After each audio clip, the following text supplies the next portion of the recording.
Hi అండి, welcome to my channel ధనామణి 6335. మనం ఈరోజు అమోఘమైన ఎగ్ దమ్ బిర్యానీ ఎలా చేసుకోవాలో చూసేద్దామా.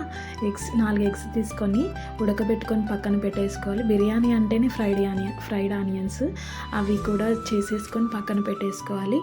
ఇంకా కర్రీకి కావాల్సిన టమాటా ఉల్లిపాయలు కట్ చేసుకొని పక్కన పెట్టేసుకొని అదే ప్యాన్, ఇప్పుడు ఆయిల్ ఉంది కదా, అదే ప్యాన్లో ఎగ్స్ ఘాట్లు పెట్టేసుకొని ఇంకా ఉప్పు పసుపు వేసుకొని కొద్దిగా ఫ్రై చేసుకోవాలి. కారం కూడా వేసుకోవచ్చు, నేను ఇక్కడ స్కిప్ చేసేసాను. చాలా బాగుంటుంది టేస్ట్ ఇలా ఫ్రై చేసుకుంటే.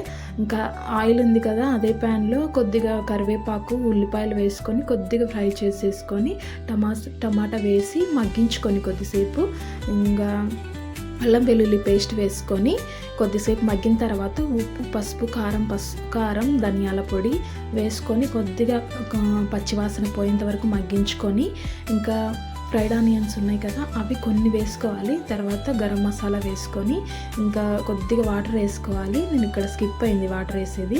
ఇంకా కొత్తిమీర పుదీనా వేసుకొని ఉడకబెట్టిన ఎగ్స్ ఉన్నాయి కదా అవి వేసేసుకొని ఇంకా కర్రీ పక్కన పెట్టేసుకోవాలి.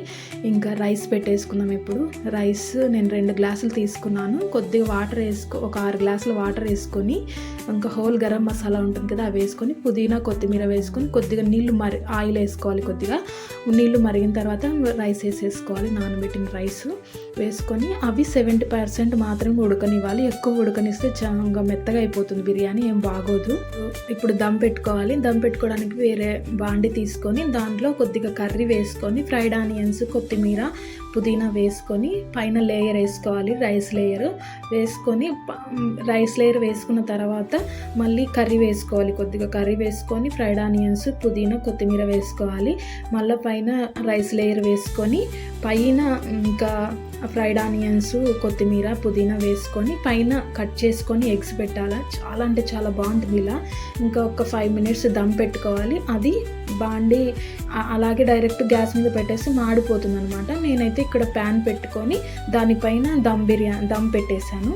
అంటే చాలా బాగుంటుంది టేస్ట్. మీరు కూడా ట్రై చేసి ఎలా వచ్చిందో నాకు కామెంట్ చేయండి. Thank you so much. ఇప్పటి వరకు చూసినందుకు నాకు థ్యాంక్ యూ సో మచ్. ఇంకా చాలా కొత్త వీడియోస్ వస్తాయి. Thank you.